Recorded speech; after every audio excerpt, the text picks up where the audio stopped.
So recently I was on a flight getting back from LA to Dallas, and I walk up, I got my wife and kids and everybody here with me, and then the flight attendant stops me. Okay, he looked like in his late 50s, early 60s. Later on I find out he's 63 years old, and he stops me. He says, "Oh my gosh, Patrick Bet-David, I watch all your content. Do you mind if I come get you afterwards? I need to speak to you for 30 minutes. Very specific, I need to speak to you for 30 minutes. I said, sure.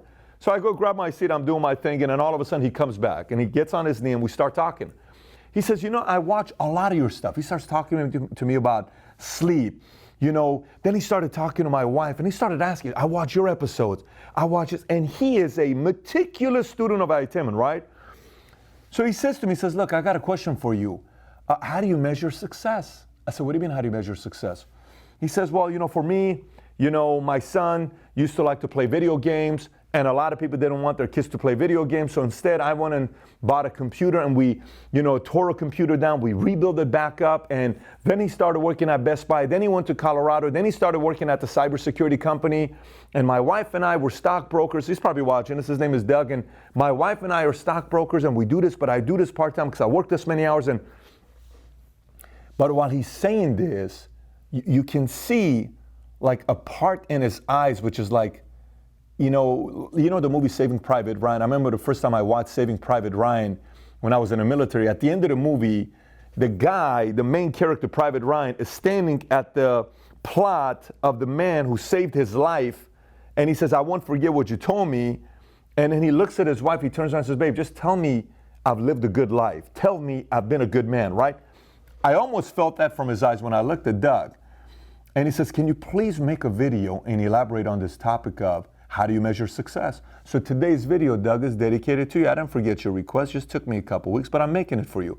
For everybody watching this here today, we're going to talk about different ways to measure success. And the message is going to be probably different than anything you've ever heard of in the past on measuring success.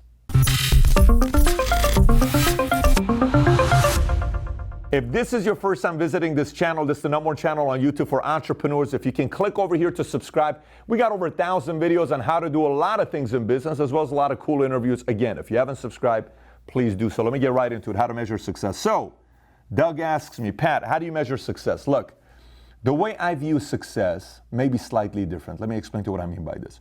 You see, in sports, there's a lot of people that they call triathletes, or this person like Deion Sanders played football and baseball. Brian Jordan, football and baseball. Bo Jackson, same, football and baseball. And, Mahomes used to be a great pitcher, 96-mile-an-hour pitch, and he's a great quarterback, MVP last year. And KC, and in Hollywood, they call him triple threat. Justin Timberlake can dance and sing and act. J-Lo, all three. Beyonce, all three. All these people, you're like, oh my gosh, these are triple threats in baseball. They say Triple Crown, RBI, hits, home runs, Ted Williams type of person. And these are what you call people that are great at 3 different things or more, right? In life, if you look at Hollywood, a Dwayne Johnson may not be a triple threat because he's never done a music video. Well, he actually did with Moana, right? He was singing in that movie. But dancing, maybe he can do his dancing that he does, the Hawaiian stuff that he does. But you know what? He's a wrestler, and he went to the top in wrestling. He went to the top with his body. If you look at his physique, he's got an incredible physique. People look at his body. He's got a contract with Under Armour. Every other week, he's coming out with new products. #1 selling product on Under Armour. He's their #1 promoter around the world. #1 moneymaker on Hollywood, $120-some million in a year. And he's doing businesses here in China. They say 56% of the world recognizes his face. He's #1 in the world by recognizing his face. How did this happen? He's a multiple threat. So now let's come to you. Let's talk about you here. So what does this mean to you? Okay.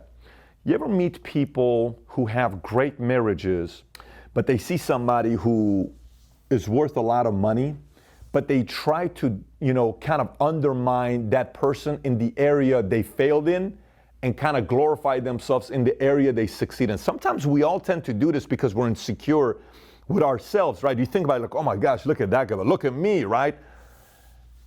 If you're fully engaged in your own life winning, you don't do a lot of that. My biggest concern when you look at this is when you explain how do you measure success, there are a lot of people that are very successful in their marriages. You look at them, think about the most successful person you know that's been happily married to his wife and her husband, and they've been married for 42 years, happily. You look at them, you're like, you guys ought to write a book together. How are you this happy together? We've been happy. We had a formula. Here's what we follow. We always did this. How'd you do it? But they're broke. But they're happily married, right? And you look at somebody else and you say, wow, look at this person here. You know, he's made so much money for himself, most successful person you know. Look at his physique. What a body. He's in shape. He does Ironman. Unbelievable. Look at the amount of books this person writes. This person's incredible with their work and their career.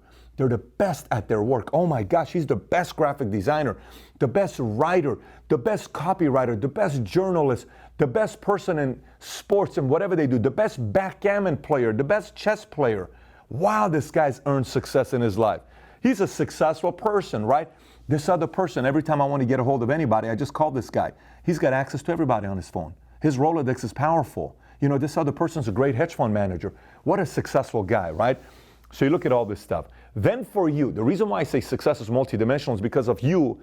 A lot of times when I see my peers or people that I know or people in the marketplace, valuetainers, when they talk to me, they typically measure their own success to others' failures. Look how happily married I've been. Look how miserable this guy's been.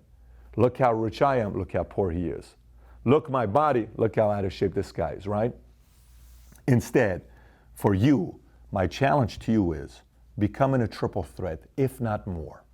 Some think you can have a great marriage and be in shape and have kids and win in business and do this and do that. All of that stuff is said by people that simply don't want to make an effort. Now watch this.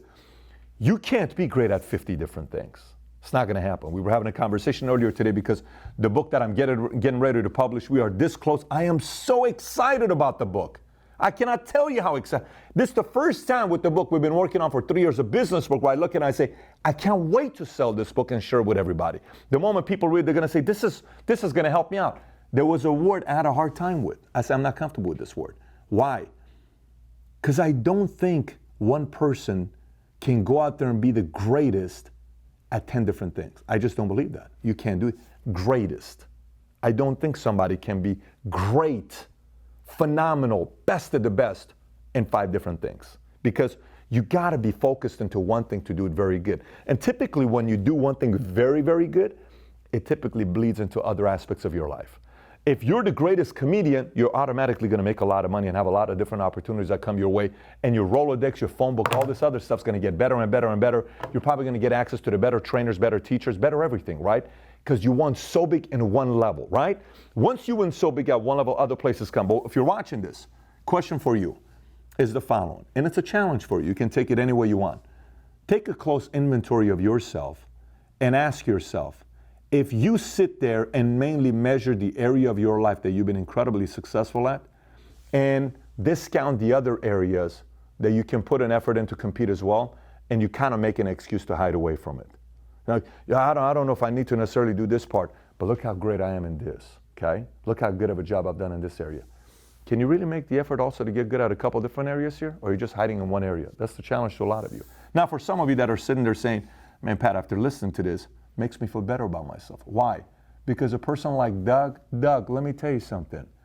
To raise a kid who he will never forget that his daddy played games with him and didn't judge him and brought a computer to entertain him, and his son ends up going and working at Best Buy and you don't judge him, and now he's working as a cybersecurity person in Colorado, you ought to be proud of yourself. For a person like Doug that's been married for 40 years, he and his wife are running a business together, that's another method of success. So if you're the person that's constantly measuring yourself against others' failures, change your mindset and challenge yourself. But if you're the person that's always comparing others' success to your failures, never forget that you also have won in other areas. Sometimes Doug and people like him, you got to remind yourself other areas you won and to inject confidence in a new place that you can also win, because the track record, the clue that was left from winning in another industry, that formula is there as well. You just got to apply it to the new place. Having said that, I got 2 other videos I want you to watch. One of them is one of my funnest videos I ever did. It's called Who to Marry and How to Marry. Click over here if you want to find out about who to marry and how to marry. But there's some crazy stuff in there, but you're going to enjoy watching this one here. And the other one is how to double your income. Both of these videos have to do with people watching saying, man, I don't know, maybe marriage I need to kind of get clear on, I'm single, then watch this video. Maybe your income is too low and you want to double it, go watch this video. Either way, whatever one that you want to improve in, Go watch his videos. And again, if you haven't subscribed to the channel, please do so. Take care, everybody. Bye-bye.